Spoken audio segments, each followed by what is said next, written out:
Good morning. How is everybody doing? Buenos días. As they say, hola, ¿qué tal? This is Monday, November the 13th. And it's my producer's birthday. John Ortega is in the house, and it's his birthday today. And you know what number this is? Because we're going to have a party now. It's going to take a while.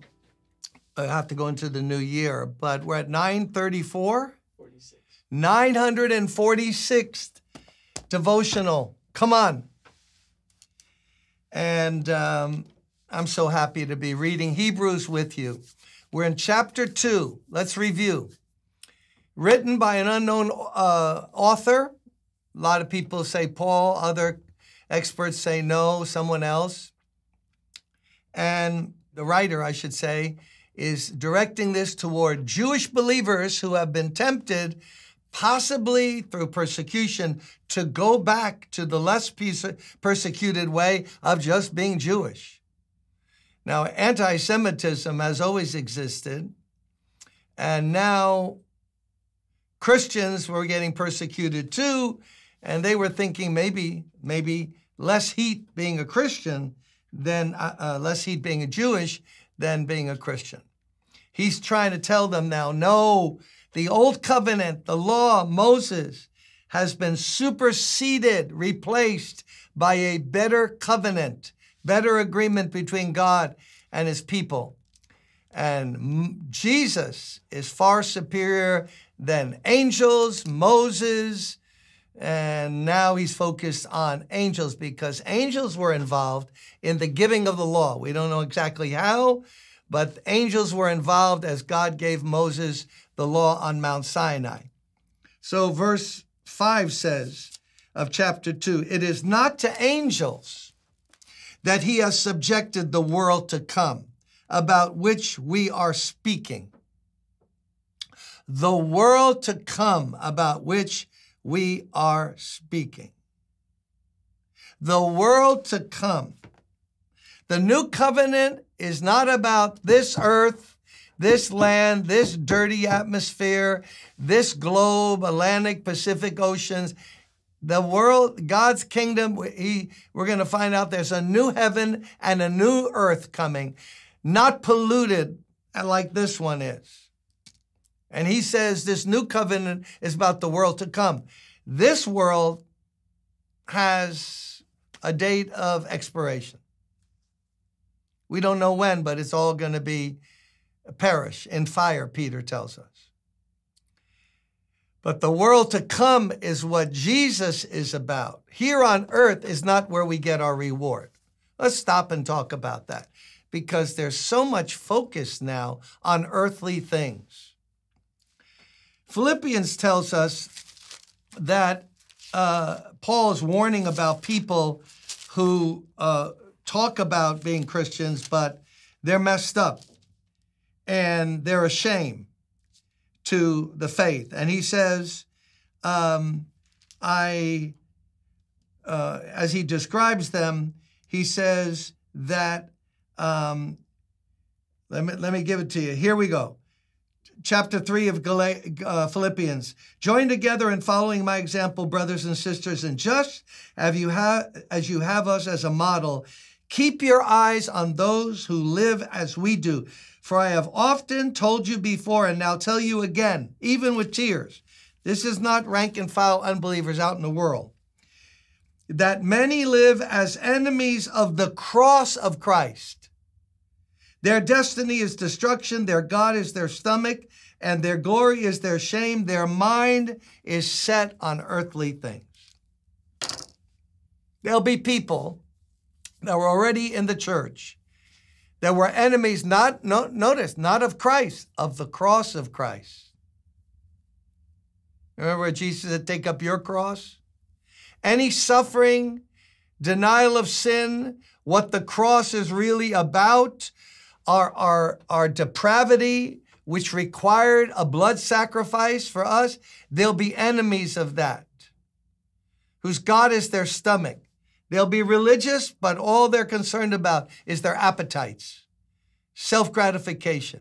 Their mind is on earthly things. What are you and I thinking about most every day?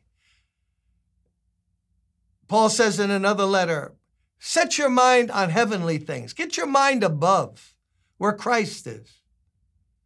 So believers can be worldly minded or heavenly minded. Some people say, oh, that guy's so heavenly minded, he's of no earthly use. And there are some people that are not practical in living out their faith. But I can assure you that's not the main problem today.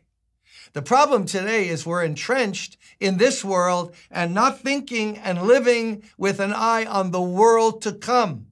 Notice that phrase, Hebrews 2, I just read it. The world to come. It is not to angels that he subjected the world to come, about which we're speaking.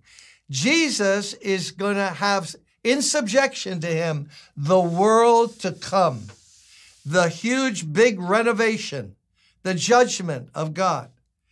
But there is a place where someone has testified, what is mankind that you are mindful of him? A son of man that you care for him. You made them a little lower than the angels. You crowned them with glory and with honor and put everything under their feet. Now, in my NIV Bible, where it has the plural, their, them, it says it could be him, he. But most commentators are in agreement is that when God created mankind, womankind, men and women were placed a little lower than the angels.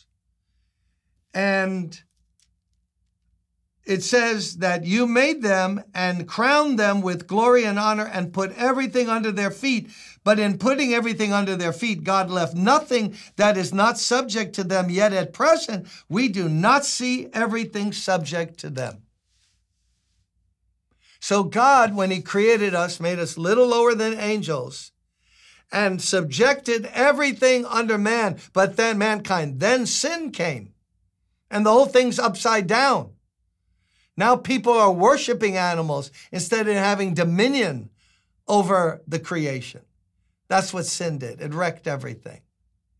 So as of yet, we don't see the fulfillment of what God intended, that the earth would be in subjection to his creation. But he says here, but we do. Yet at present, we don't see everything subjected, but we do see Jesus, who is made lower than the angels for a little while, now crowned with glory and honor because he suffered death. So do you get the picture? Paul is saying, forget angels. Mankind, humankind was made lower than angels. And everything was supposed to be subjected to them. That's how Adam and Eve started. Remember? Then sin came in and everything went into just upside down. So we don't see that, but what we do see is Jesus. Oh, Jesus.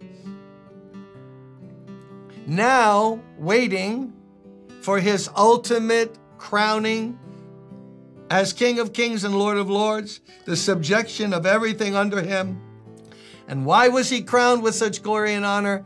Because he suffered death for all of us. So what have we learned today? Keep your eyes on Jesus. Keep your eyes on the world to come, whose mind is on earthly things, shameful, a waste, money, treasure, land, politics. That's earthly things.